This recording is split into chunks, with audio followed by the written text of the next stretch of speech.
I found $1,596 in subscriptions I didn't know I was paying for.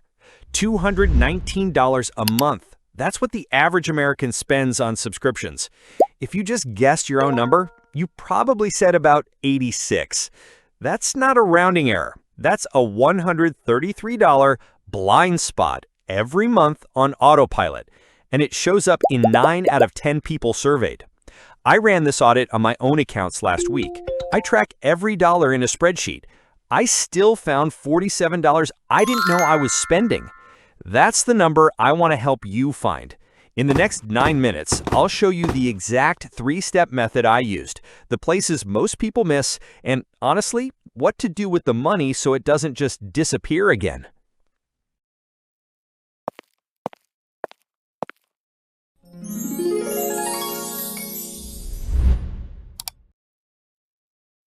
Here's the honest version of why this happens. Subscriptions don't feel like spending. When you buy coffee, your brain registers it. You hand over money, you get a thing. Receipt, done. But a subscription? You signed up once, maybe 2 years ago, and then your bank just quietly sends money to a company you forgot existed. The research backs this up hard. West Monroe's 2024 Consumer Pulse Survey found that 89% of people underestimate their subscription spending. 13% are off by more than $400 a month. 74% said it was easy to forget about recurring charges. 72% had everything on autopay. 42% admitted they were still being charged for something they weren't using.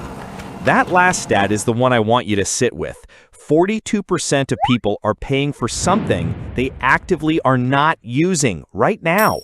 In your life, there's about a 50-50 chance that describes at least one charge on your statement. And across a lifetime, this isn't small. At the average $133 blind spot, that's $1,596 a year. Invested at 7%, that's almost $72,000 over 30 years. You paid for it with money you didn't even know you were spending. So why does this keep happening? 3 traps. They're not random. Companies engineer them. Trap 1, the free trial conversion. C+R research found that 48% of people who start a free trial forget to cancel before it converts. The average first charge is $12.99, so roughly $13, hitting accounts of people who thought they were still on a free trial. Trap 2, subscription creep. West Monroe found the average household adds 2.5 new subscriptions each year and cancels only 1.2. That gap, a little over 1 net new charge every 12 months, compounds silently. Trap 3, the duplicate. 2 cloud storage services, 2 music apps, antivirus software your computer already came with. These aren't individually stupid decisions, they're just what happens when life moves fast and nothing nudges you to audit. Here's what none of those traps have in common. Carelessness. None of this is your fault. The subscription model is literally built on something called negative option billing. Silence is treated as your consent to keep paying. That's the default the industry designed. Okay, that's the problem. Here's how we fix it. Step 1, bank statement archaeology. Pull the last 90 days of transactions from every account you have. Every card, every checking account, every PayPal. You're looking for 3 patterns. 1, recurring amounts. Same number hitting on the same day of the month. 2, small amounts you don't recognize. Anything between $2 and $20. Those fly under the radar. 3, cryptic merchant names. APL-Apple-Arcade is Apple Arcade. AMZN-Digital is usually Amazon Prime Video. Google Payment could be YouTube Premium, Google One, or a random app subscription you forgot about.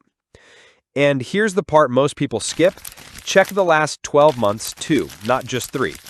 Annual subscriptions, VPN services, password managers, cloud storage only hit once a year. If you audit only the recent 90 days, you'll miss them entirely. I do this in a spreadsheet. 1 column for merchant, 1 for amount, 1 for billing date. It takes about 15 minutes if you've never done it. If you're a Rocket Money or Trim user, the app does the scanning for you. Both have free tiers. Links are in the description. Step 2, the App Store and email sweep. Because your bank doesn't see everything. On iPhone, settings, tap your name, tap subscriptions. You'll see every active subscription billed through Apple. On Android, Play Store, payments and subscriptions, same list. These lists are the exact ones companies hope you forget to check. They're not the same as your bank statement. Some subscriptions bill through Apple or Google instead of the merchant directly. That's how a $15 monthly charge hides in your Apple ID without ever appearing under the company's real name on your bank statement. Last piece, search your email. Try the words receipt, renewal, trial ending, and billing. I found a grammar checker subscription in my inbox I hadn't used in 6 months. Not on my bank statement I could easily spot. It billed annually. Step 3, the use it or kill it rule. This is where it gets honest. For every subscription on your list, ask one question. Did I actually use this in the last 30 days? Not, am I planning to? Not, what if I want to next month? Did I use it? If the answer is no, pause it or cancel. One small thing that changes the math. The FTC's Click-to-Cancel Rule, finalized in 2024. It legally requires companies to make canceling as easy as signing up. No more mandatory phone calls. No more 3-page retention flows. If a company tries to make you jump through hoops, you can reference the rule by name and escalate. If you're really stuck, 2 backup moves. 1, dispute the charge through your bank, citing canceled but still charged or services not received. 2, use a virtual card number for any future subscriptions. A lot of banks offer them free now. You close the card, the charges stop. No drama. Okay, here's what I actually found when I did this. One antivirus subscription I canceled. My operating system already had built-in protection.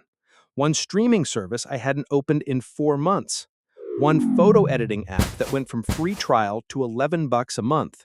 One duplicate cloud storage plan.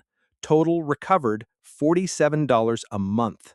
That's $564 a year, not life-changing on its own. But here's where it gets interesting. $47 a month redirected to an index fund earning the historical S&P average of about 7% becomes just over $57,000 in 30 years. That's not the subscription money, that's what the subscription money was costing you in compounding opportunity. The audit takes maybe an hour, the money compounds for decades. That's the trade. One last thing, if you cancel subscriptions and don't decide where the money goes, it just disappears back into your checking account and you never see it again. I built a free Google Sheets tracker that routes whatever you recover into a savings goal automatically. You put in your income, it splits your 50-30-20, and it tracks monthly progress. Link is in the description. It's free, no credit card, just a copy of the sheet. If this helped, subscribe. I'm posting a new data-driven video every 10 to 14 days. No hype, no shortcuts, just the research. And tell me in the comments, what's the strangest subscription you found in your own audit? I read every one. That's Monty's promise. See you next video.